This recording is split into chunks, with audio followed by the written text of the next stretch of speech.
3 kelas akuntansi syariah 4 yang beranggotakan saya sendiri, Siti Fatimah, NIM 195221054. Perkenalkan, nama saya Dimas Bayu Krisna, NIM 195221050. Nama saya Nur Julianawati, NIM 195221068. Jessica Tersiana Hendriani, NIM 195221072. Kami akan memaparkan bab 3 tentang konsolidasi dengan akuisisi nilai tercatat ekuitas pada bagian akuisisi dengan kepemilikan penuh. Mari kita simak video berikut ini. Akuisisi dengan kepemilikan penuh. Yang pertama, konsolidasi saat setelah akuisisi dan terdapat kertas kerja konsolidasian, jurnal eliminasi, laporan posisi keuangan konsolidasian.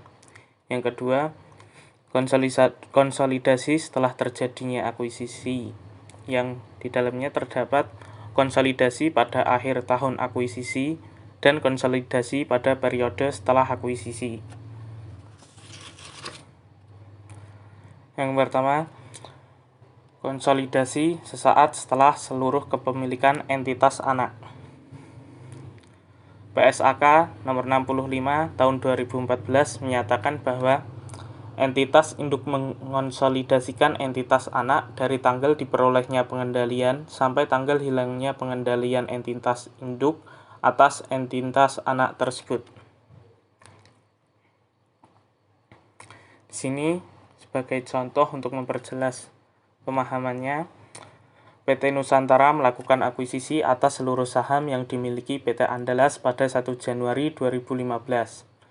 PT Nusantara membeli seluruh saham PT Andalas seharga 1.200.000.000 rupiah. Pada saat dilakukan akuisisi, diketahui pula bahwa nilai wajar dari aset dan liabilitas PT Andalas adalah sama dengan nilai tercatatnya. Nilai tercatat dari seluruh ekuitas PT Andalas adalah 1.200.000.000 rupiah. Sehingga nilai investasi yang dikeluarkan oleh PT Nusantara sama dengan nilai tercatat dari seluruh saham yang diperoleh. Berikut skema dari soal tersebut.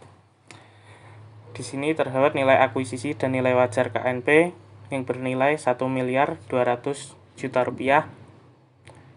Kemudian nilai tercatat aset bersih PT Andalas yaitu saham biasa sebesar 800 juta rupiah dan saldo laba 400 juta rupiah, sehingga total nilai tercatat aset bersih adalah 1.200.000.000 rupiah, yang kemudian selisihnya terdapat Rp 0. Kemudian di sini ada laporan posisi keuangan PT Nusantara dan PT Andalas per 1 Januari 2015 sesaat sebelum kombinasi bisnis. Itu sebagai berikut. Kemudian PT Nusantara mencatat transaksi akuisisi PT Andalas dengan jurnal seperti ini. Investasi pada PT Andalas sejumlah 1.200.000.000 rupiah dan di posisi debit, dan kas 1.200.000.000 rupiah dalam posisi kredit. Setelah mencatat transaksi akuisisi tersebut, kemudian di sini ada laporan posisi keuangan PT Nusantara dan PT Andalas setelah akuisisi. Perbedaan dalam laporan keuangan sebelum dan sesudah ini yaitu terdapat di sini, yaitu bertambahnya akun investasi pada PT Andalas sebesar 1.200.000.000 rupiah dalam akun aset, dan juga terdapat pengurangan di sini yang sebelumnya yaitu 1.600.000.000 rupiah menjadi 400 juta rupiah. Yang selanjutnya, kertas kerja konsolidasi. Kertas kerja konsolidasi sesaat setelah kombinasi bisnis, yaitu sebagai berikut. Di sini terdapat neraca saldo PT Nusantara dan PT Andalas, dan juga terdapat jurnal eliminasi. Di sini terdapat Jurnal eliminasi di posisi kredit yaitu sebesar 1.200.000.000 rupiah pada investasi pada PT Andalas yang untuk mengeliminasi saham biasa dan saldo laba di awal tersebut. Yang selanjutnya, jurnal eliminasi. Di sini menggunakan jurnal eliminasi untuk mengeliminasikan akun investasi pada PT Andalas. Di sini terdapat saham biasa PT Andalas yaitu sebesar 800 juta rupiah di posisi debit dan saldo laba sebesar 400 juta rupiah posisi debit. Dan kemudian investasi pada PT Andalas sebagai di posisi kredit dengan nilai 1.200.000.000 rupiah. Jurnal ini hanya dibuat pada kertas kerja konsolidasian saja, bukan pada buku setiap perusahaan. Akun investasi perlu dieliminasi karena dari sudut pandang konsolidasi, suatu perusahaan tidak dapat melakukan investasi pada perusahaannya sendiri, sedangkan akun-akun ekuitas entitas anak perlu dieliminasi karena ekuitas aset bersih entitas anak dimiliki sepenuhnya oleh entitas ini. Assalamualaikum warahmatullahi wabarakatuh. Saya akan melanjutkan materi pembahasan mengenai laporan posisi keuangan konsolidasian. Konsolidasian sesaat setelah kombinasi bisnis ini menghasilkan sebuah laporan posisi keuangan konsolidasian yang diperoleh dari kolom terakhir kertas kerja konsolidasian. Pada bagian ekuitas dapat dilihat bahwa tidak ada perbedaan antara ekuitas konsolidasian dengan ekuitas yang dimiliki PT Nusantara sebagai entitas induk. Hal ini disebabkan sesaat setelah kombinasi bisnis tidak ada aktivitas operasi yang diperhitungkan dalam laporan keuangan konsolidasian.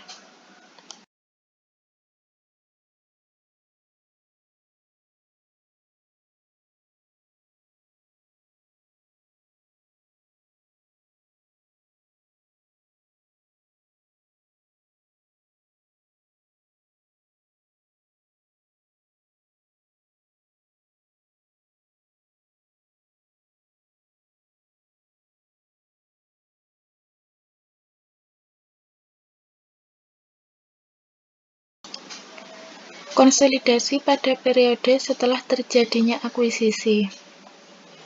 Kombinasi bisnis melalui pengakuisisian saham salah satu perusahaan oleh perusahaan lain memperkenankan setiap perusahaan yang terlibat dalam proses akuisisi untuk tetap berdiri secara badan hukum dan melanjutkan aktivitas operasional seperti biasa setelah terjadinya akuisisi. Hal ini berbeda dengan kombinasi bisnis melalui peleburan usaha yang mungkin menyebabkan salah satu atau seluruh entitas yang terlibat dibubarkan secara hukum. Pada bagian sebelumnya telah dijelaskan bagaimana proses konsolidasi laporan keuangan entitas-entitas sesaat setelah melakukan kombinasi bisnis. Dalam proses konsolidasi sesaat setelah proses akuisisi, hanya dihasilkan sebuah laporan posisi keuangan konsolidasian yang menunjukkan posisi aset, liabilitas, dan ekuitas konsolidasian. Selanjutnya, sebagai implikasi dari dilakukannya aktivitas operasional bisnis oleh masing-masing entitas yang terlibat dalam kombinasi bisnis, maka setiap entitas akan membuat laporan keuangan masing-masing. Proses konsolidasi setelah terjadinya akuisisi akan dilakukan untuk mengonsolidasikan laporan-laporan keuangan yang disajikan oleh masing-masing entitas dalam konsolidasian. Sama halnya dengan pembuatan laporan keuangan individual setiap entitas, laporan keuangan konsolidasian juga dimulai dengan menyiapkan laporan laba rugi komprehensif konsolidasian, kemudian laporan perubahan modal konsolidasian, laporan posisi keuangan konsolidasian, dan laporan arus kas konsolidasian.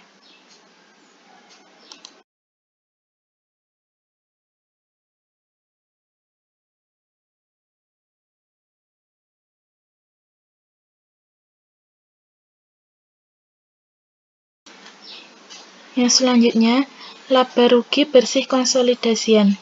Konsep pertama yang akan dijelaskan dalam bagian ini adalah laporan laba rugi konsolidasian dan laba bersih konsolidasian.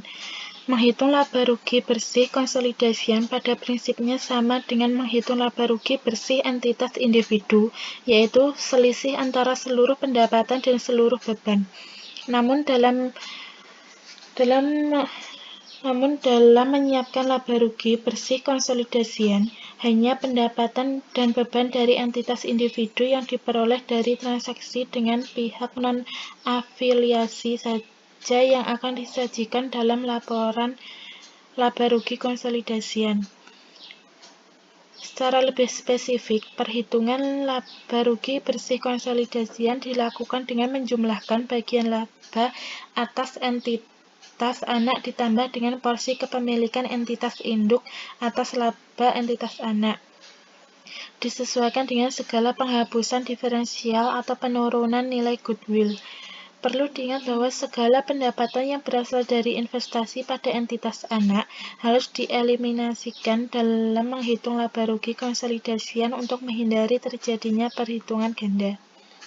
Bila tidak terdapat komponen-komponen khusus, maka dalam kepemilikan sepenuhnya oleh entitas induk, seharusnya laba rugi bersih konsolidasian akan sama dengan laba rugi bersih milik entitas induk.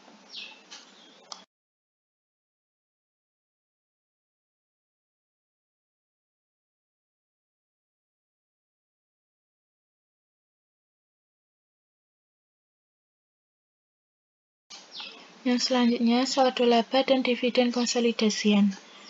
Konsep lainnya yang perlu diperhatikan adalah perhitungan dan penyajian saldo laba konsolidasian. Sama halnya dengan saldo laba pada laporan keuangan entitas individu, saldo laba konsolidasian merupakan bagian laba yang tidak didistribusikan kepada pemilik entitas. Dalam hal kombinasi bisnis adalah pemegang saham entitas induk. Saldo laba konsolidasian diperoleh dengan menjumlahkan saldo laba pada awal periode ditambah atau dikurangi dengan laba rugi bersih konsolidasian serta dikurangi dengan dividen konsolidasian. Dividen konsolidasian merupakan dividen yang dibayarkan kepada pemilik entitas konsolidasian secara keseluruhan. Dividen yang dibayarkan entitas anak kepada entitas induk tidak dianggap sebagai pembayaran dividen konsolidasian dan perlu dieliminasi dalam kertas kerja konsolidasian. Hanya dividen yang dibayarkan kepada pemilik entitas induk yang dianggap sebagai dividen konsolidasian karena dalam sudut pandang konsolidasi, pemilik entitas induk merupakan pemilik entitas konsolidasian.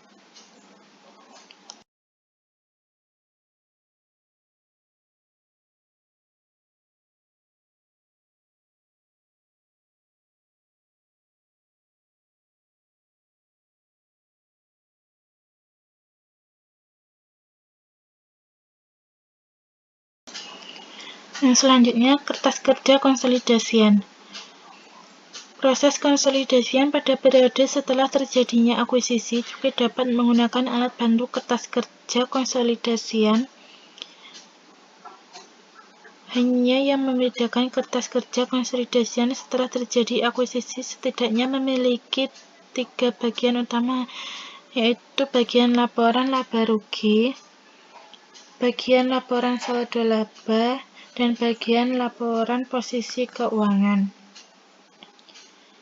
Bagian awal dari kertas kerja konsolidasian ini dimulai dengan menyiapkan laporan laba rugi konsolidasian.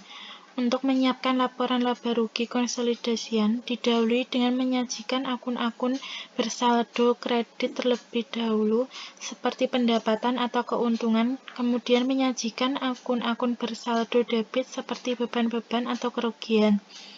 Di akhir bagian laporan laba rugi, dijumlahkan nilai saldo kredit dan debit untuk setiap kolom sehingga diperoleh laba rugi bersih untuk entitas induk laba rugi bersih untuk entitas anak.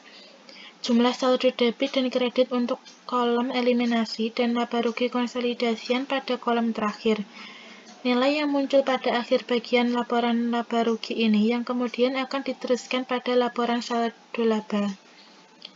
Bagian selanjutnya adalah laporan saldo laba.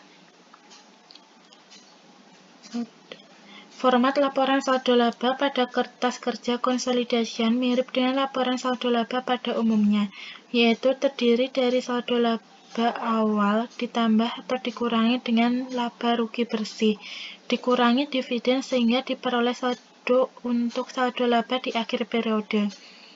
Nilai laba rugi bersih pada bagian saldo laba diperoleh dari nilai yang muncul pada akhir bagian laporan laba rugi yang sebelumnya telah disajikan. Pada akhir bagian laporan saldo laba disajikan pula saldo akhir untuk saldo laba entitas induk, entitas anak, saldo debit dan saldo kredit dalam kolom eliminasi, serta saldo laba konsolidasian akhir pada kolom terakhir.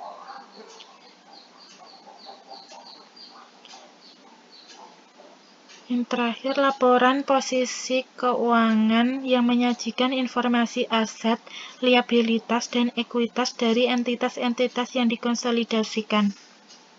Layaknya laporan keuangan di Indonesia pada umumnya, akun-akun aset disajikan terlebih dahulu termasuk akun-akun kontra aset, kemudian dilanjutkan dengan akun liabilitas dan ekuitas. Jumlah saldo akun-akun aset dan kontra aset haruslah sama dengan jumlah akun-akun liabilitas dan ekuitas. Ketika menyajikan saldo laba pada bagian ekuitas, saldo yang digunakan adalah berasal dari saldo yang sebelumnya telah diperhitungkan pada bagian laporan saldo laba.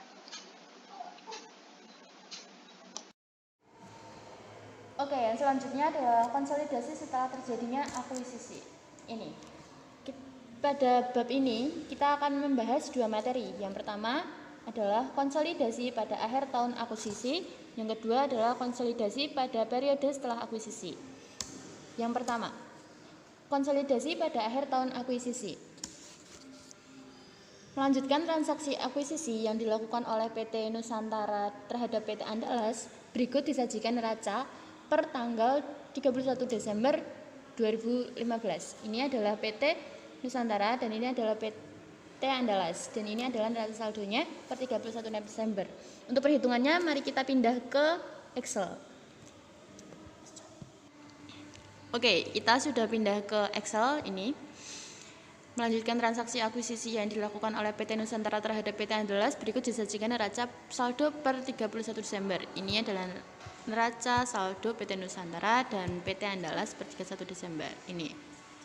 Oke, kita bacakan soalnya. Selama tahun berjalan, PT Nusantara mengumumkan dan membagikan dividen sebesar 300 juta. PT Nusantara sebagai perusahaan induk. Dan sedangkan PT Andalas atau perusahaan anak mengumumkan dan membagikan dividen sebesar 50 juta. PT Nusantara sebagai entitas yang memiliki PT Andalas akan mencatat transaksi terkait penerimaan dividen dari entitas anak sebagai berikut.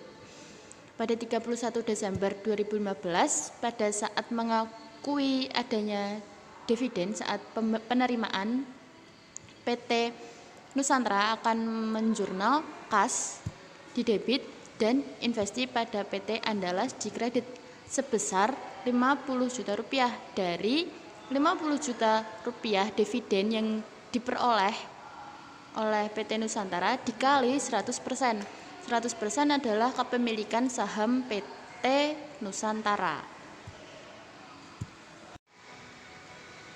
Selanjutnya, selain itu, selama tahun berjalan atau 2015, sejak 1 Januari 2015 saat PT Nusantara membeli PT Andalas, itu selama tahun berjalan itu PT Andalas melaporkan laba bersih sebesar 200 juta yang dapat dihitung dari penjumlahan seluruh pendapatan dikurangi beban yang dilaporkan. Jadi pendapatan ini dikurangi beban dihasilkan sejumlah 200 juta rupiah sebagai laba bersih PT Andalas. Maka dari itu, PT Nusantara akan mencatat jurnal pada 31 Desember 2015, yaitu pengakuan penghasilan dari PT Andalas, investasi pada PT Andalas pada bagian laba atas PT Andalas sebesar 200 juta. 200 juta didapat dari 200 juta Ini laporan laba bersih PT Andalas dikali 100% kepemilikan PT Nusantara. Oke, selanjutnya kita akan membuat jurnal eliminasi. Pada saat penyusunan laporan keuangan konsolidasian, baik transaksi terkait pembagian dividen oleh entitas anak pada entitas induk maupun transaksi terkait pengakuan penghasilan dari entitas anak akan dieliminasi. Ini, penerimaan dividen ini akan dieliminasi. Kemudian transaksi pembagian dividen itu perlu dieliminasi karena dari sudut pandang konsolidasi tidak ada dividen yang dibagikan, karena penyerahan dividen dari entitas anak kepada entitas induk tidak menyebabkan keluarnya sumber daya keuangan dari perusahaan konsolidasian. Begitu pula pengakuan penghasilan investasi atas laba yang diumumkan oleh entitas anak tidak dapat diakui dari sudut pandang entitas konsolidasian ini. Jadi kedua jurnal ini harus kita jurnal eliminasi.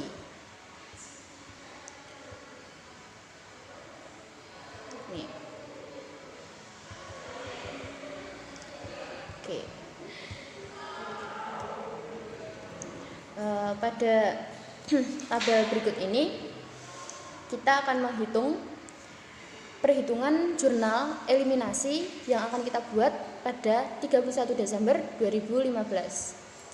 Saldo 1 Januari 2015 itu 1.200.000.000 itu pada saat kita membeli investasi kepada PT Andalas. Kemudian ditambah oleh laba bersih. Laba bersih didapatkan dari jurnal kita ini yang mencatat pengakuan penghasilan dari PT Andalas sebesar 200 juta. Kemudian investasi ini ditambah dengan dividen, dikurangi dengan dividen, dikurangi oleh dividen dari jurnal yang telah kita buat sebelumnya. Ini dari dividen. Dividen pengurang investasi pada PT Andalas. Jadi saldo per 31 Desember 2015 adalah sebesar 1.350.000.000 rupiah. Kemudian modal saham yang ada pada PT Andalas adalah sebesar 800 juta rupiah. Nih, saham biasa PT Andalas. Kemudian saldo laba pada awal saldo 1 Januari 2015 adalah 400 juta rupiah pada PT Andalas. Kemudian ditambah dengan laba bersih tahun 2015 yaitu 200 juta rupiah dikurangi dengan dividen 50 juta rupiah sehingga saldo per 31 Desember 2015 saldo labanya adalah 550 juta rupiah. Oke, dari tabel perhitungan jurnal eliminasi tersebut kita akan mengeliminasi pengakuan penghasilan dari PT Andalas per 31 Desember 2015 yaitu pada jurnal 5E, ini jurnal kelima, yaitu bagian laba atas PT Andalas 200 juta pada dividen dan investasi. Dividen yang diumumkan 50 juta rupiah dan investasi pada PT Andalas 150 juta rupiah. Kemudian yang kedua, kita akan menjurnal eliminasi saldo investasi yang awal pada jurnal 6, yaitu pada debit kita menjurnal saham biasa PT Andalas sebesar 800 juta rupiah ini dari ini, dan saldo laba 400 juta rupiah ini dikreditkan dengan investasi pada PT Andalas sejumlah 1.200.000.000 rupiah. Selanjutnya, setelah kita memiliki jurnal eliminasi, kita akan membuat kertas kerja konsolidasian untuk laporan keuangan PT Nusantara dan PT Andalas. Ini neraca saldo PT Nusantara dan PT Andalas ini. Penjualan, penghasilan, dan lain-lain ini sudah ada. Kemudian jurnal eliminasi yang telah kita buat tadi kita masukkan semuanya dari 5E dan 6E, kita masukkan semuanya, dan di total kita akan mendapatkan saldo laba akhir sebesar 200 miliar untuk PT Nusantara dan untuk PT Andalas 550 juta. Kemudian pada total aset semuanya yaitu 700, untuk PT Nusantara 7.700.000.000, kemudian untuk PT Andalas total asetnya 2.150 juta, sama dengan total liabilitas dan ekuitasnya PT Nusantara dan PT Andalas itu sama, balance 7.700.000 dan 2.150. Kemudian ini jurnal eliminasinya telah dimasukkan semuanya, debit dan kreditnya sudah, akan menghasilkan jurnal konsolidasian. Ini neraca saldo konsolidasian. Setelah kita menggabungkan antara neraca saldo PT Nusantara dan PT Andalas dengan jurnal eliminasi, akan menghasilkan jurnal konsolidasian. Ini penjumlahan. Ya. Selanjutnya kita akan menghitung laba bersih konsolidasian untuk PT Nusantara dan entitas anak, yaitu dengan cara laba bersih PT Nusantara yaitu 800 juta didapat dari ini 800 juta dikurangi penghasilan dari PT Andalas, dari ini bagian labanya ini yang dibagikan kepada PT Nusantara, kemudian ditambah dengan bagian laba PT Andalas ini 200 juta. Jadi laba rugi konsolidasian PT Nusantara adalah 800 juta rupiah. Berdasarkan perhitungan laba tersebut dapat dilihat bahwa ketika entitas anak dimiliki sepenuhnya oleh entitas induk serta tidak ada penyesuaian komponen-komponen tertentu, laba rugi konsolidasian sama dengan laba rugi yang dilaporkan oleh entitas induk.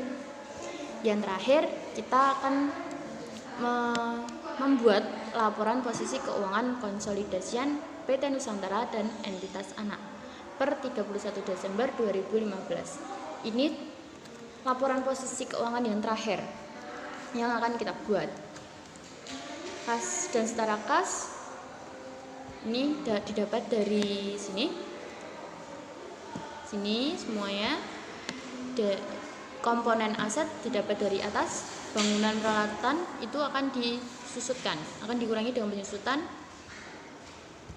dihasilkan ini ditambah dengan merek dagang dikurangi amortisasi, jadi total asetnya adalah 8.500.000.000 rupiah.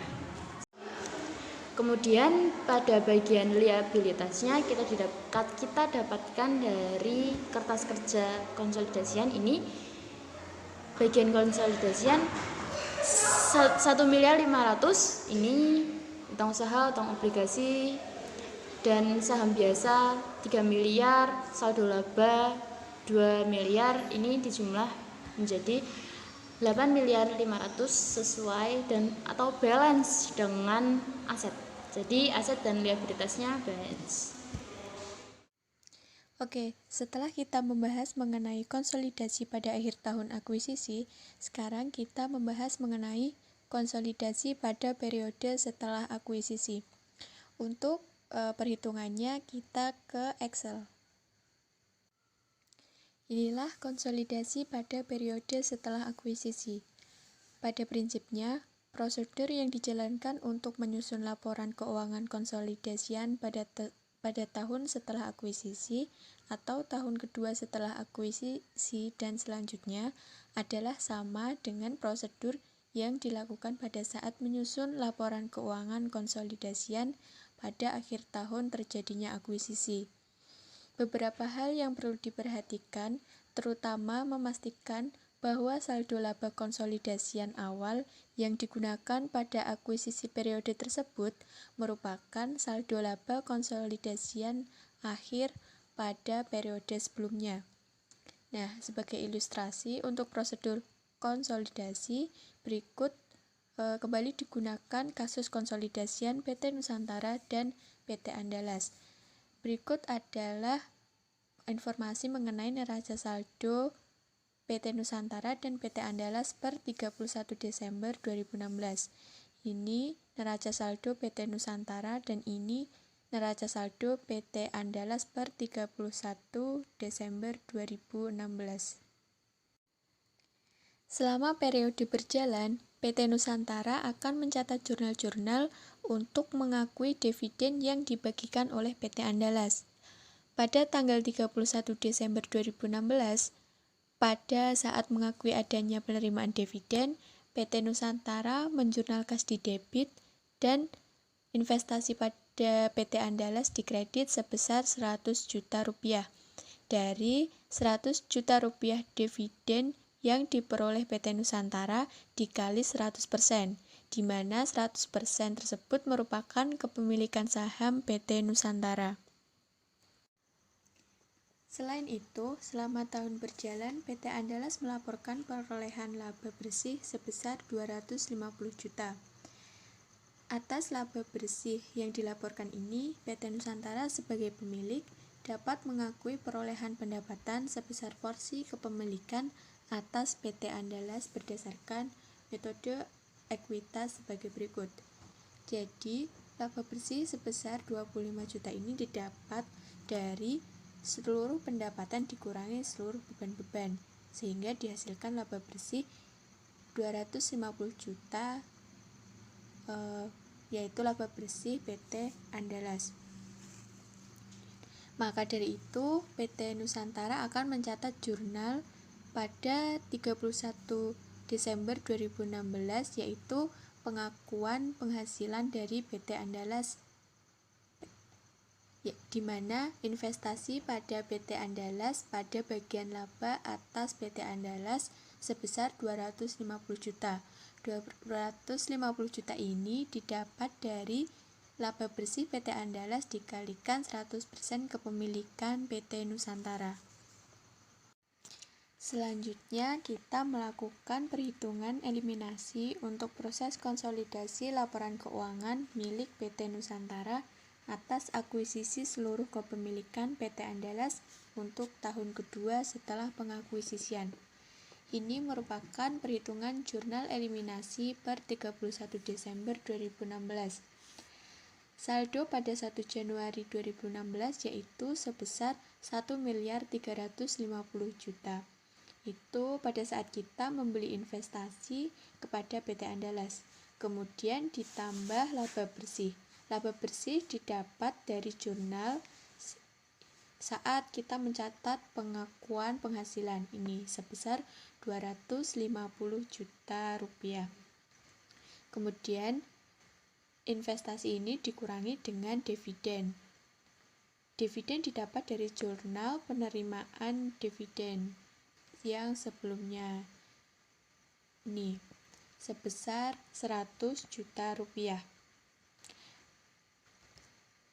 Jadi, saldo per 31 Desember 2016 yaitu sebesar 1.500 juta rupiah. Kemudian modal saham. Modal saham yang ada pada PT Andalas sebesar 800 juta rupiah. Ini saham biasa. Kemudian saldo laba awal yaitu sebesar 550 juta rupiah ditambah dengan laba bersih sebesar 250 juta rupiah dikurangi dividen sebesar 100 juta rupiah dan didapatkan saldo per 31 Desember 2016 sebesar 700 juta rupiah. Dari perhitungan jurnal eliminasi tersebut, kita mengeliminasi pengakuan penghasilan dari PT Andalas per 31 Desember 2015 pada jurnal 9E. Bagian laba atas PT Andalas sebesar 250 juta pada dividen dan investasi. Dividen yang diumumkan yaitu sebesar 100 juta rupiah dan investasi pada PT Andalas sebesar 150 juta rupiah. Kemudian kita mengeliminasi saldo awal investasi pada jurnal 10E. Pada debit kita menjurnal saham biasa PT Andalas sebesar 800 juta rupiah dan saldo laba sebesar 550 juta rupiah. Kemudian kita mengkreditkan investasi pada PT Andalas sebesar 1.350 juta. Selanjutnya, setelah kita memiliki jurnal eliminasi, kita akan membuat kertas kerja konsolidasian untuk laporan keuangan PT Nusantara dan PT Andalas. Ini neraca saldo dari PT Nusantara dan PT Andalas. Ini udah masuk. Kemudian kita memasukkan jurnal eliminasi yang sudah dibuat tadi ke sini, disesuaikan debit dan kreditnya. Kemudian diperoleh saldo laba akhir dari PT Nusantara yaitu sebesar 2.600 juta rupiah dan untuk PT Andalas sebesar 700 juta rupiah. Kemudian total aset dari PT Nusantara didapatkan sebesar 8.250 juta dan untuk PT Andalas total asetnya sebesar 2.300 juta rupiah. Jadi total aset ini sama dengan total liabilitas dan ekuitas, nilainya sama, berarti balance. Gitu. Kemudian jurnal eliminasi yang sudah dimasukkan ini akan menghasilkan jurnal konsolidasian. Nih, akan menghasilkan jurnal konsolidasian. Setelah kita menggabungkan dari neraca saldo dan jurnal eliminasi tersebut menghasilkan jurnal konsolidasian. Kemudian selanjutnya kita melakukan perhitungan laba bersih konsolidasian untuk PT Nusantara dan entitas anak adalah sebagai berikut. Jadi, laba bersih PT Nusantara sebesar 1 miliar dikurangi penghasilan dari PT Andalas sebesar 250 juta dan ditambah bagian laba atas PT Andalas sebesar 250 juta sehingga dihasilkan laba rugi konsolidasian sebesar 1 miliar. Oke, yang terakhir kita akan membuat laporan posisi keuangan konsolidasian dari PT Nusantara dan entitas anak per 31 Desember 2016. Di sini ada aset. Jadi seluruh aset ini diperoleh dari kertas kerja konsolidasian ini. Dari sini.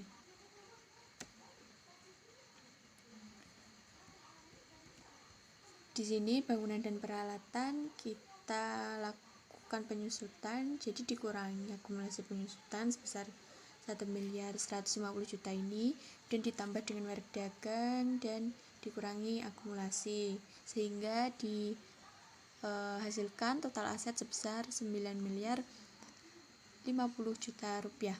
Kemudian ada liabilitas ini juga kita dapatkan dari kertas kerja konsolidasi ini. Ada utang usaha dan utang obligasi. Ekuitas juga ada saham biasa dan saldo laba. Ini sehingga didapatkan total liabilitas dan ekuitas sebesar 9.050 juta rupiah. Ini merupakan laporan terakhir. Pembahasan materi dari kami, sekian dari kami. Terima kasih telah menonton. Wassalamualaikum warahmatullahi wabarakatuh. Sampai jumpa.